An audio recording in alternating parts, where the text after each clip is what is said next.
닥터 꿀TV 건덕근 임고은입니다. 네, 저희가 이제 똑딱에서 많이 문의 들어오는 전염병 관련해가지고 이제 시리즈를 제작하고 있고요. 오늘은 그 2탄.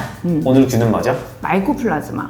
주로 폐렴을 일으키는 균인데요. 이게 주로 추울 때 주로 많다고 하는데 요새도 많더라고요. 요즘에 이 더운 날씨에. 진짜 문제인 게 정말 심한 아이들이 많고 그러니까요. 내성균인 것 같아요. 진짜? 그래서 클라리시드 우리가 보통 이제 1차적으로 쓰는 항생제에 잘 안 듣는 마이코플라즈마 아이들이 많고요. 폐렴도 이제 뭐 대엽성 폐렴, 뭐 간질성 폐렴 뭐 이런 게 있거든요. 근데 간질성 폐렴으로 은근히 많이 왔어요 이번에. 그래서 그러면은 귀도가 굉장히 예민해서 엄청 오래 증상이 오래 아프잖아요. 나고 있어요. 자, 일단 마이코플라즈마 폐렴에 관련해서 오늘은 말씀을 드리도록 하겠습니다. 일단 원인은 말씀해 주신 것처럼 마이코플라즈마 뉴모니아라는 세균이에요. 이거는 균 감염이고 전 세계적으로 발병을 하는 질환이고 정말 연중 내내 발병할 수 있고 가끔 뭐 4년에서 7년 정도마다 대유행이 일어나는데 아마 작년부터 해서 지금 대유행이 좀 일어나고 있는 것 왜 같아요. 그렇지? 코로나 때 아무래도 조금 한동안 안 걸렸다가 이제 다시 생활이 되면서 걸리는 것 같고 보통은 잠복기가 꽤 길어요. 한 2주, 3주 정도 되기 때문에 초반에는 조금 기침하고 콜록대는 정도만 있어서 우리가 그냥 대수롭지 않게 생각하다가 보니까 온 가족이 한 명씩 다 걸리게 되는 거예요.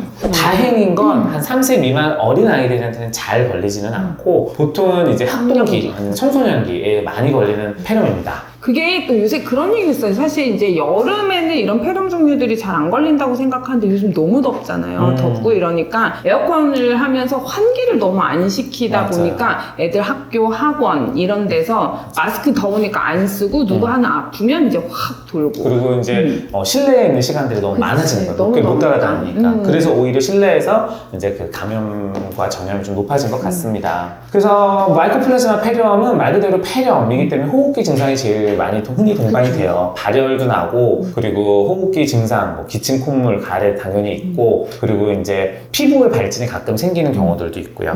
부드러기처럼 올라오는 경우들이 있어서 그리고 마이코플라즈마 폐렴이 다른 폐렴하고 조금 다른 게 이게 좀 비전형적인 증상들이 많아요. 가끔은 보통은 저희가 폐렴에서 제일 중요한 증상은 기침이 아니고 열이라고 하는데 이 마이코플라즈마는 열 없이 기침만 오래 하고 엑스레이가 확 나빠지는 열 없는 폐렴도 많고 이게 폐렴인지 모르고 그냥 두드러기가 났어요 하고 왔다가 애매하게 열이 좀 나서 엑스레이 찍었더니 폐렴이네 이런 경우도 있어서 시작이 딱 전형적인 폐렴처럼 시작을 안 하는 경우가 있어서 이거는 소아과 의사가 잘 보고 진단을 해야 됩니다. 근데 예전에는 사실 마이코플라즈마 폐렴이 어차피 치료제는 정해져 있어요. 마크롤라이드라는 계열의 항생제를 사용을 하면 정말 금방 좋아지기 때문에 이제 보통 입원을 하거나 아니면 외래 베이스로 이제 그런 약을 처방해서 치료를 했는데 요즘은 확실히 진짜 조금 내성균인 건지 그게 잘 1차적으로 안 듣는 경우들이 있어요. 근데 소아에서는 사실 잘 사용하지 않는 퀴놀론이라는 계열의 이제 항생제가 있어요. 뭐 독시사이클린이라는 것도 있고 그거는 사실 우리가 잘 사용을 하지는 않고 한 만 8세 정도 넘어가면 써볼 수가 있기는 한데 그래서 이제 대학병원 입원하고 뭐 그거 이제 써서 치료하고 오는 애들 꽤 있더라고요. 그래서 이제 진단은 어떻게 하냐를 말씀드리면 일단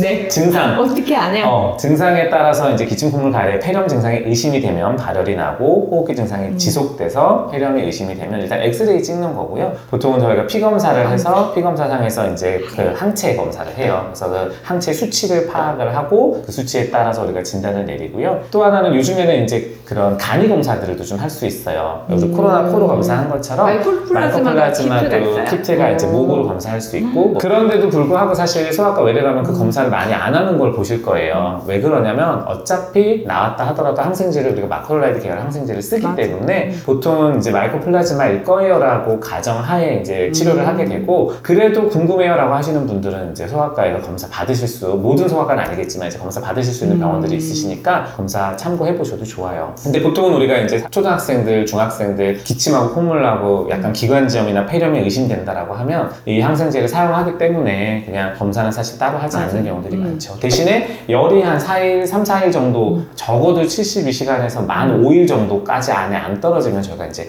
엑스레이는 권유를 해요. 그래서 항생제를 찍어보고 먹는데도 열이 안 떨어지면 엑스레이를 찍어보면 엑스레이에서 뭔가가 보인다? 그러면은 그래서 약을 그 폐렴의 옮기든지. 정도에 따라서 우리가 이제 입원 치료를 하냐 마냐를 결정하게 되고 너무 심한 경우는 당연히 입원을 하는 거고 근데 이번에 요즘 유행하는 그 마이코플라즈마 폐렴은 뭐 대엽성이라고 해서 이제 완전히 폐가 하얗게 돼 보이는 그런 애들도 있기는 하지만 간질성이 꽤 많은 것 같아요. 엑스레이에서 또 효과가 잘 안 그래서 보이네요. 엑스레이 상으로 그렇게 나빠 보이지는 않지만 폐 소리는 정말 안 좋고 천명음이라던가 이런 막 빠락거리는 우리 폐렴 소리 있거든요. 그런 게 너무 진짜 오래 가고 그런데 그래도 열 떨어지고 기침이 줄어들기 시작하면 아이들이 좋아지니까 너무 염려를 안 하셔도 되지만 진짜 한 달 가는 것 같아요. 애들은 기관지가 예민하기도 해서요. 한번 심하게 앓고 나면은 이게 기도가 과민해진다고 해서 뭐 밥 먹다가도 쿨럭쿨럭 찬바람 맞아도 쿨럭쿨럭 이런 식으로 기관지 염으로 또 한참 가기 때문에 기침이 또 너무 안 떨어진다고 해도 애가 열도 없고 컨디션도 좋고 자다가 기침 때문에 깰 정도로 잠을 방해받거나 하는 정도 아니면 좋아지고 있겠구나라고 생각하셔도 맞아요. 돼요. 그래도 좀 불안하시면 엑스레이 정도는 한번 찍어보는 걸 권장드리고 그리고 항생제 치료했고 기간 정도 맞춰서 먹었고 하면 사실 이제 서서히 좋아지긴 할 테니까 너무 걱정 안 하셔도 돼요. 그렇죠. 그리고 이제 어떻게 보면은 건강한 아이들은 폐렴이나 이런 것들도 요새는 워낙 항생제나 이런 것들이 좋으니까 결국은 잘 치료가 되는데 이제 기저질환이 있는 아이들,